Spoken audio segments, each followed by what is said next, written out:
Makruh dan bid'ah tu sebab apa dia tuan-tuan? Dia buat tu sebagai apa dia? Sebagai apa dia? Dia adat, sebagai adat. Hak makruh dan bid'ah tu sebab apa dia? Sebab dia buat dia kerana adat. Tu dia kata dia adatkan oleh kebanyakan manusia. Kalau dia buat, ditanya hang buat apa ni gunung-gunung, ya Allah, adat kita duk buat, kita buatlah. Makruh dan bid'ah, bukan haram. Tapi kalau dia buat kenduri tahlil tu untuk apa dia? Allah buatlah sikit Pak Long, niat-niat duit abah tinggal tu, mudah-mudahan kalau ada pahala Allah Ta'ala sampai. Lepas tu kita panggil pula orang-orang kampung mai ni Pak Long, bolehlah duk berzikrillah sikit, duk meratib, duk baca ayat Quran Pak Long, kalau ada pahala di sisi Allah, minta Allah Ta'ala sampai. Hak tu jumhur ulama kata sunat.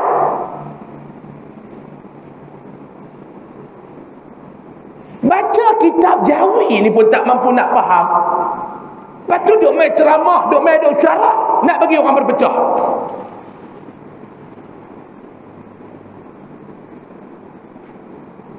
Tidak ada satu nas yang kuat buat ni tuan-tuan haram. Kita tak pernah mewajibkan, ni kami nak pergi wajib ada makanan, tu haram.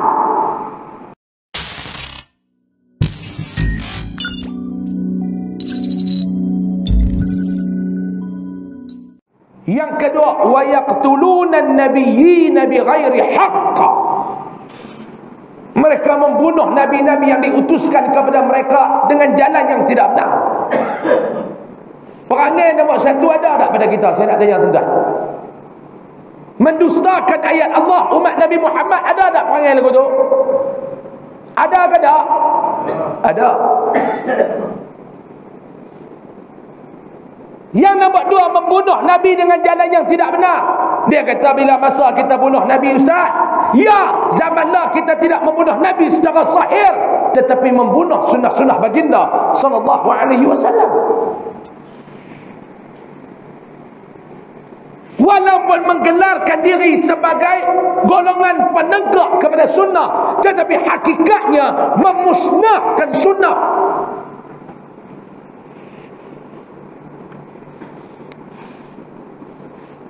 Golongan yang mendabik dada sebagai penegak sunnah, tetapi hakikatnya memusnahkan sunnah dan merosakkan umat baginda sallallahu alaihi wasallam, memperak-perandakan hubungan umat baginda sallallahu alaihi wasallam, melemparkan fitnah ke dalam masyarakat umat baginda sallallahu alaihi wasallam.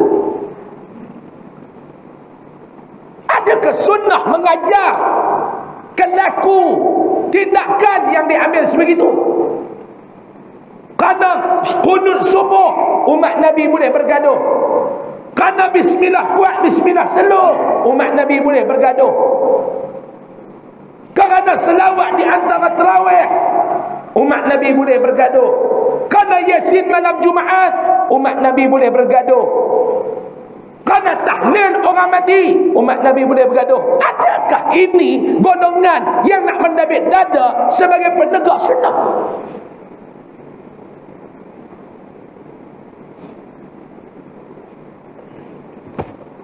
Fitnah yang kita kena hadap di akhir zaman ni tuan-tuan. Fitnah yang kita kena hadap. Malam ni saya nak jawab satu isu. Di dalam sosial media ni dia duk main dah sehari dua ni.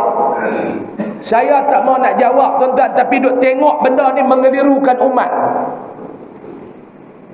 Saya dapat laporan dalam TikTok, dalam IG, dalam FB lah ni.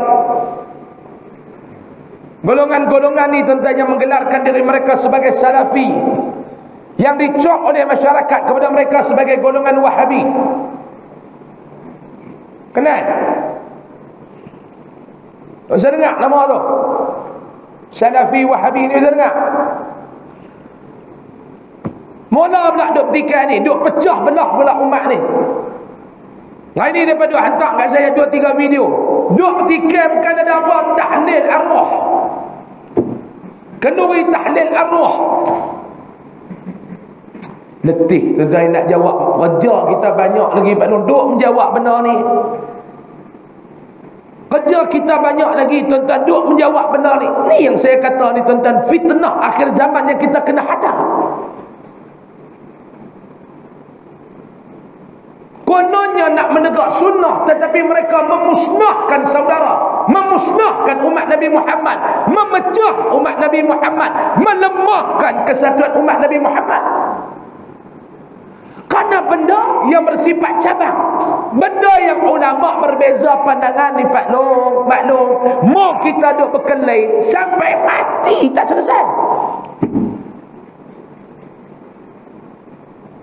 Kita kata ni macam mana ustaz? Bagi tadi saya duk terang sepagi dekat kawan tu.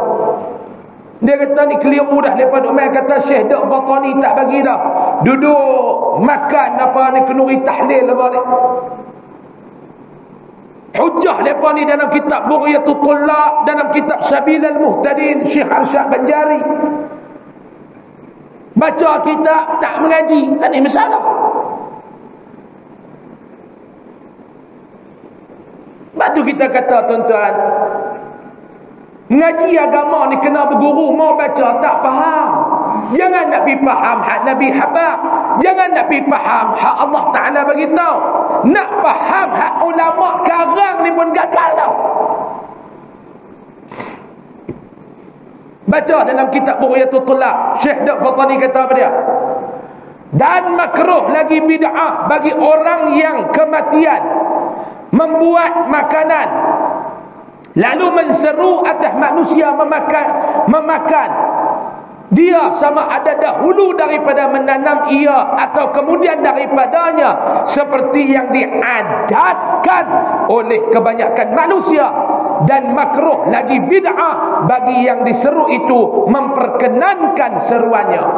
Mai duk baca yang ni tuan-tuan, yang ni bukan saya kata, Syekh Dok Fatani kata. Mai duk bahas dekat orang awam. Wah, betul ya no Syekh Dok Fatani ya. Hak ni pun duk baca kitab dia, ni pun untuk ikut jahanam tuan-tuan. Lain yang ulama ni nak habaq, lain yang habis faham.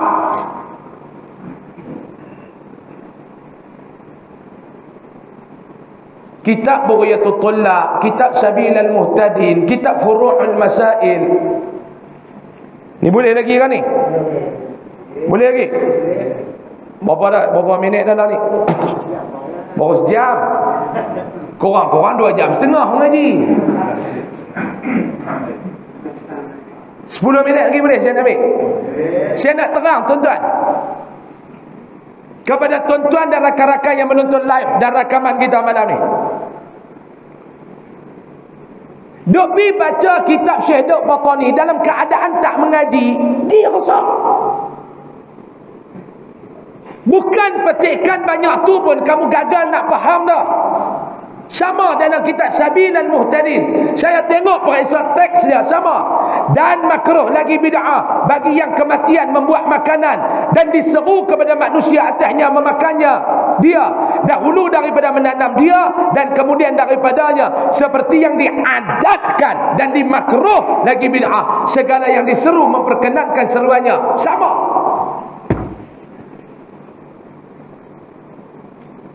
Lepas tu nak faham lagu mana ustaz? Tuan-tuan, kena bawa kitab ni bagi tok-tok guru petani, yang ustaz-ustaz yang mengaji pondok syarah terang baru nak faham. Jangan duk rasa kita ni mengaji ada PhD, Profesor Madya, Profesor penuh ni alim dah tuan-tuan. No. Kitab-kitab ni diterjemah, ulama ni terjemah daripada teks kitab turas Arab, terjemah sebiji-sebiji mal tak. Kita minta maaf tuan-tuan, tahap saya ni tak mampu nak memahami kerana tanpa bantuan ulama.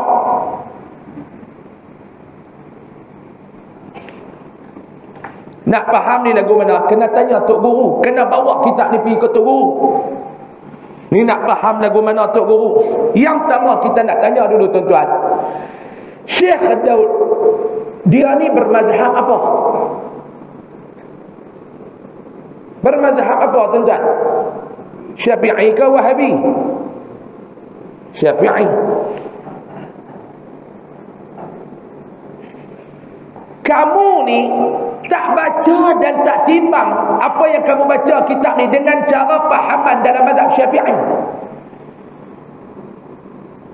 Baik, Syekh Dawud Batani kata apa? Dan makruh lagi bid'ah. Ambil satu dulu. Dan makruh lagi bid'ah. Makruh ni makna apa dia? Pak Long, makruh ni karahah, benda yang dilarang, dibenci dan tak disukai. Ataupun lebih faham di sisi Imam Syafi'i, kita nak faham lagu mana? Tidak disunatkan melakukannya. Tu makna makruh. Adakah makruh ni haram? Adakah perbuatan makruh ni kalau kita buat jadi berdosa? Dalam mazhab Imam Syafi'i pula, makruh ni terbahagi kepada dua. Yang pertama nama dia makruh tanzih, yang kedua namanya makruh tahrim. Baca kitab ulama Syafi'i, Imam Syafi'i, kena syarah cara kefahaman Imam Syafi'i. Jangan baca kitab ulama Imam Syafi'i, mazhab Syafi'i, pi syarah cara Wahabi. Tak betul. Duk pi bubuh keru tak kena nak. Duk pi pasang skru tak kena nak. Syekh 20 duk pi rojah, Syekh 8 tak masuk. Syekh 8 duk pergi rojah ke dekat nak skru. Syekh 20 hanya nak rojah, tak masuk. Baca kitab-kitab karangan ulama mazhab Syafi'i, duk pergi syarah dan faham cara Wahabi, tak kena. Duk pergi pasang nak, tak kena skru. Nak faham dia lagu mana? Dan makruh lagi bid'ah. Bukan haram, tapi makruh. Makruh ni pula makruh mana? Makruh tanzih ataupun makruh tahrim? Makruh ringan ataupun makruh berat? Oh, ada makruh ringan, makruh berat, Zat? Ada. Makruh ringan, contoh antaranya minum guna tangan kiri, makruh tapi tanzih. Kena tetap dulu ni. Hak kita nak baca ni. Okey, makruh ada dua. Dan bid'ah. Kamu faham bid'ah, semua masuk neraka. Sesat masuk neraka. Tapi Imam Syafi'i kata bid'ah ada dua. Ada yang baik, ada yang jahat. Ada yang hasanah, ada yang dalalah. Ini menurut pandangan Imam Syafi'i. Dan kita pegang pandangan tu. Bid'ah dalam teks kitab ni, bid'ah yang mana? Yang hasanah ke yang dalalah? Kena letak dulu. Nak kata makruh, nak letak makruh mana? Tahrim ataupun tanzih? Tanzih ataupun tahrim? Nak kata bid'ah, nak letakkan bid'ah hasanah ataupun bid'ah dalalah? Jangan pukul rata lagu tu. Faham? Okey. Bagi orang yang kematian, bid'ah makruh dan bid'ah bagi orang yang kematian, menseru atas manusia memakan dia, sama ada dahulu daripada menanam ataupun kemudian. Buat kenuri, kebiasaan orang kampung, orang masyarakat kita, tuan-tuan. Pak dia meninggal malam ni, esok baru nak ke bumi. Siapa dia nak pergi korek liang pukul 3 pagi, geng korek liang pun lari. Kata dia boleh korek dah pukul 2 pagi, dia kata korek cerah esok lah. Duk korek malam-malam ni tak ada, duk main duk tegur kat belakang dengan kami pula tuan. Meninggal pukul 9.30 malam, dia tak ke bumi pukul 3 pagi. Korang-korang pukul 11 pagi esok dia sembahyang. Jadi lepas subuh esok ni tuan-tuan, orang nak pergi ziarah. Kebiasaannya orang kita ni, dia abang dia bagi duit kat anak dia, nak RM50 pergi beli nasi bungkus, 50 bungkus matak lah. Siapa nak main nak tolong, nak ziarah, boleh lah buat kenduri dekat Pak Hang sikit. Betul ke tak? Hak tu nama dia membuat makanan sebelum dia ke bumi ataupun lepas ke bumi. Biasa lah. 3 malam, 7 malam, 20 malam, hari ke-100 dan sebagainya. Seperti yang diadat oleh kebanyakan manusia. Kena faham tu. Dia buat kenduri itu sebab apa dia? Dia kata tu, bid'ah bagi orang yang kematian membuat makanan, menseru atas manusia makan, sama ada dahulu daripada menanam atau kemudian daripadanya, seperti yang diadat. Makruh dan bid'ah tu sebab apa dia, tuan-tuan? Dia buat tu sebagai apa dia? Sebagai apa dia? Dia adat, sebagai adat. Hak makruh dan bid'ah tu sebab apa dia? Sebab dia buat dia kerana adat. Tu dia kata dia adatkan oleh kebanyakan manusia. Kalau dia buat, dia tanya hang buat apa ni gunung-gunung? Ya Allah, adat kita duk buat, kita buatlah. Makruh dan bid'ah. Bukan haram. Tapi kalau dia buat kenduri tahlil tu untuk apa dia? Allah buatlah sikit Pak Long, niat-niat duit abah tinggal tu, mudah-mudahan kalau ada pahala Allah Ta'ala sampai. Lepas tu kita panggil pula orang-orang kampung mai ni Pak Long, bolehlah duk berzikrillah sikit, duk meratib, duk baca ayat Quran Pak Long. Kalau ada pahala di sisi Allah, minta Allah Ta'ala sampai. Hak tu jumhur ulama kata sunat.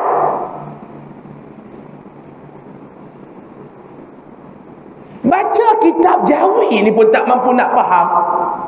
Lepas tu duk main ceramah, duk main duk syarak, nak bagi orang berpecah.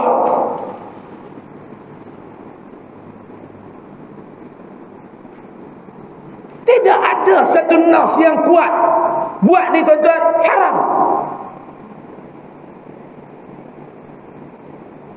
Kita tak pernah mewajibkan, ni kami nak pergi wajib ada makanan, tu haram. Kalau dia buat betul apa? Allah, belum adat kita, belum. Makruh dan bid'ah. Tapi makruh tu pun makruh mana? Kena tengok makruh tanzih ataupun makruh tahrim, bid'ah hasanah ataupun bid'ah dhalalah. Baca, sebab tu saya nak kata, bila kita baca kitab-kitab karangan ulama-ulama mazhab Imam Syafi'i, kena faham cara fahaman mazhab Syafi'i. Jangan baca kitab dalam mazhab Syafi'i pi faham cara Wahabi.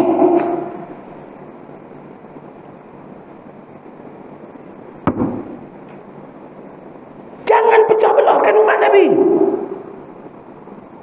Benda yang kita boleh bawa bincang, nak bergaduh siapa? Kita duk bergaduh di benda yang ulama berbeza pandangan. Kita duk hidup bahas ni benda yang ulama berbeza pandangan. Ni yang kata fitnah akhir zaman ni Pak Long, kita kena hadap benda ni, fitnah akhir zaman.